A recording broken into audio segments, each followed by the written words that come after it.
"I will stop the war in 24 hours." Donald Trump throws out this phrase as a challenge.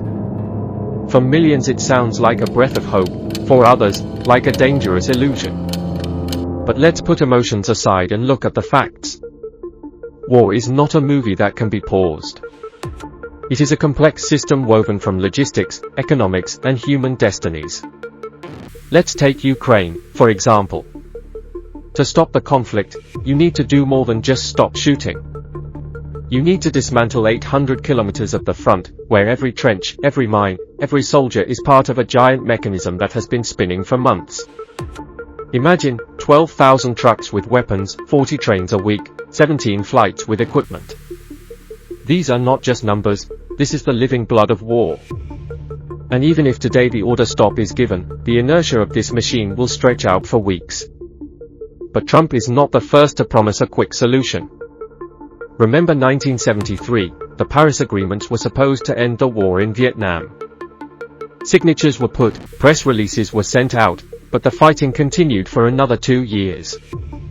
Or 1995, the Dayton Accord stopped the carnage in Bosnia, but did not eliminate the hatred between Serbs, Croats, and Bosnians. Peace treaties are not the finish line, but the start of a new race, where the stake is trust, and the road is decades. Now let's look at the tools that Trump calls his trump cards. "I will negotiate with Putin," he says. But what does this mean? In 2018, he already tried to be friends with the Kremlin. He proposed returning Russia to the G8. Europe responded with a hard no. In 2020, he lifted sanctions on Nord Stream 2, which turned into an energy crisis for the EU.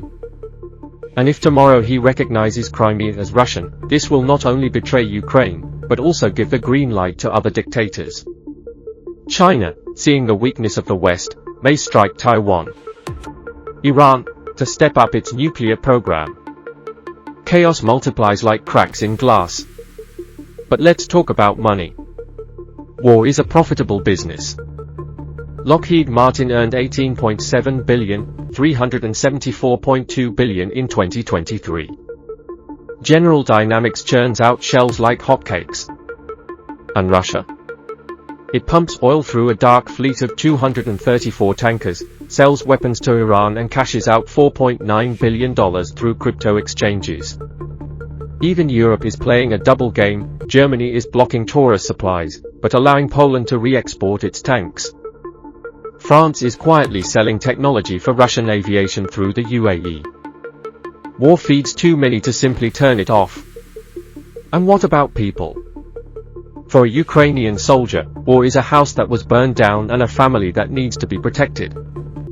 For a Russian mobile phone from the provinces, it is a way to escape poverty, where salaries rarely exceed $300. For Wagner mercenaries, it is a job where they are paid in blood, not money. They cannot be stopped by a tweet or an ultimatum. Only time will stop them, years of negotiations, tons of humanitarian aid and a change of generations. Trump says, "I will do what others could not." But history teaches that quick fixes are often worse than the disease. In 2003, Bush was booed for shock and awe in Iraq, which led to 20 years of chaos. In 2011, the rush to withdraw troops from Afghanistan gave birth to Taliban 2.0. Even if Trump stops one war tomorrow, he will unleash 3 new ones. Because peace is not a deal. It is a fragile balance that takes years to build.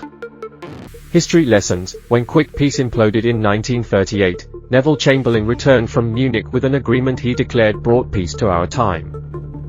Just a year later, Hitler invaded Poland, sparking World War II. Political scientist John Mearsheimer calls this the tragedy of great power politics. Concessions to aggressors only whet their appetites. In 2008, Mikhail Saakashvili, confident of Western support, sent troops into South Ossetia. The result? A 5-day war with Russia, thousands of refugees, and the loss of control over 20% of Georgia. It's a classic example of how hasty decisions based on illusions lead to disaster. Or look at Libya. In 2011, NATO helped overthrow Gaddafi in a matter of weeks. But instead of democracy, the country plunged into chaos, 10 years of civil war, slave trade, terrorist groups. As Barack Obama said, the worst mistake of my presidency was not being prepared for the consequences after the fall of Tripoli. The psychology of promises, why we believe in fairy tales. The human brain is programmed to look for simple answers. Research from the University of Cambridge shows the quick fix effect. 68% of people find statements with specific deadlines more persuasive, even if they are absurd. Cognitive fatigue. After 3 years of pandemic, inflation, and crises, voters are ready to grasp at any hope. Trump masterfully exploits these weaknesses. His rhetoric is TikTok diplomacy, short phrases make America great again. Vivid images, I'm like Superman stopping a train. Repeating mantras, fake news, 24 hours. But war does not fit into 15-second clips. As Afghanistan veteran Marcus Luttrell noted, you can't explain war to someone who hasn't smelled gunpowder. It's like describing color to a blind person. Future scenarios, what will happen if Trump presses the red button? 1. Hard scenario, ultimatum to Putin. Trump freezes oligarchs' assets and threatens to disconnect Russia from SWIFT. The Kremlin's response, cyber attacks on American power plants. Supply of nuclear technology to Iran. Slaughter in the Baltics by little green men. 2. Soft scenario, a deal at Ukraine's expense. Zelensky is forced to give up Donbass in exchange for security guarantees. Consequences, Maidan, 3 in Kiev. Protests in the EU are growing. Why did we die for Kharkiv? China strikes Taiwan in 6 months. 3. Chaotic scenario, playing nuclear poker. Trump withdraws troops from Europe, declaring NATO is obsolete. Result, Poland and Hungary create an alliance of dictatorships with Russia. Germany urgently develops nuclear weapons. Saudi Arabia bombs Iran, taking advantage of the vacuum of power. As General Mark Milley says, there is no reset button in geopolitics. Every action is a stone in a pond. And the ripples spread forever. Voices from the front, what politicians are silent about? Anna, 32, Kharkiv, my husband died near Izium. Now I hide the children in the basement every night.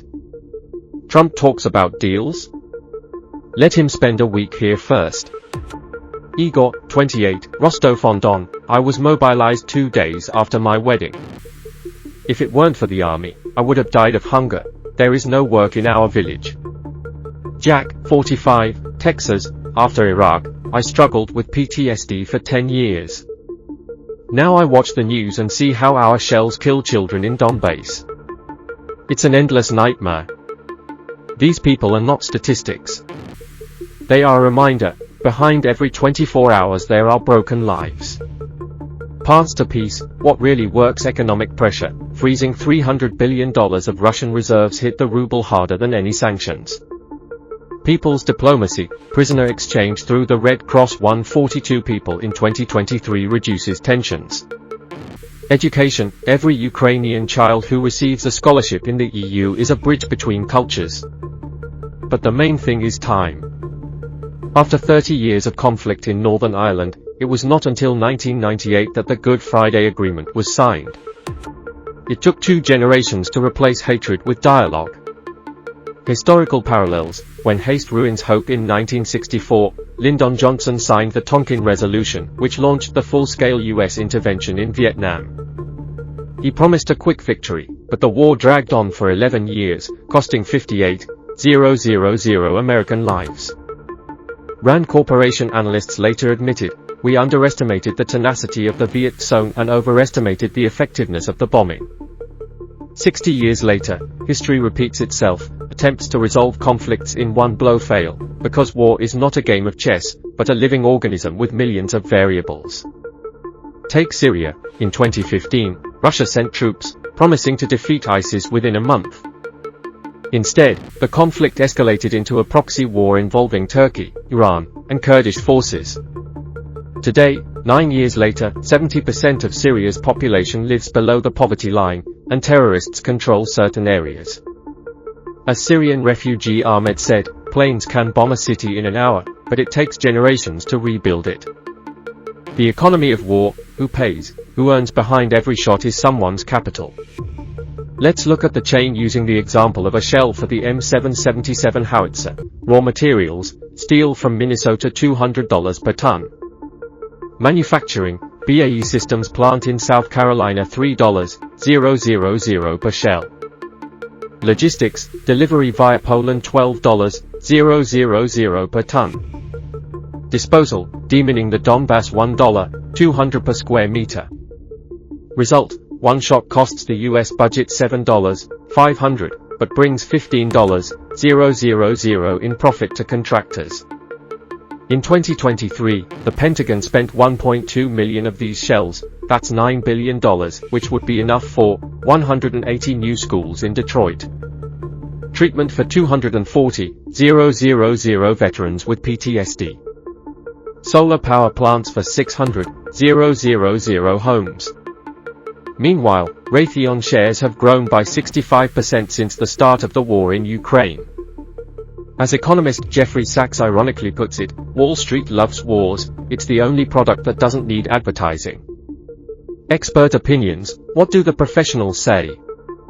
General David Petraeus, former head of the CIA, Trump confuses business with geopolitics. War is not a bankruptcy of a company where you can write off debts. Every decision here has ripple effects for decades. Angela Merkel, former Chancellor of Germany, in 2014, we thought that the Minsk agreements would stop the conflict. But without a deep dialogue with Russia, it was naive. Peace requires patience, which politicians often do not have. Noam Chomsky, linguist, political scientist: American imperialism has created more conflicts than it has solved. Trump's quick peace is a continuation of the same colonial logic: we will solve your problems for you. Mass psychology: why do we believe in saviors? The human brain is evolutionarily programmed to look for simple answers. Research from Princeton University shows the magical thinking effect. 73% of people believe that complex problems can be solved with one action, for example, build a wall. Cognitive biases, availability heuristics, vivid images. Trump shaking hands with Putin seem more realistic than boring facts. Survivorship bias: we remember cases when dictators stopped wars, for example, Caesar, but forget about thousands of failures. Trump exploits these weaknesses by creating a strong leader narrative. His rhetoric works like a drug: it gives a quick euphoria of hope, but does not cure the disease. Future technologies: can AI stop wars? In 2023, the Pentagon launched Project Madeline, an AI that predicts conflicts 6 months before they break out. But even this system cannot account for the human factor: the anger of a general, the betrayal of a spy, the panic of a crowd. Climate disasters: droughts in 2022 tripled the number of recruits in Sahel Africa. Cyberspace: the Stuxnet virus, created by the US for Iran, later mutated and attacked European hospitals. AI can win the battle, but it will lose the war, says cybersecurity expert Kaspersky. The real world requires empathy, not algorithms.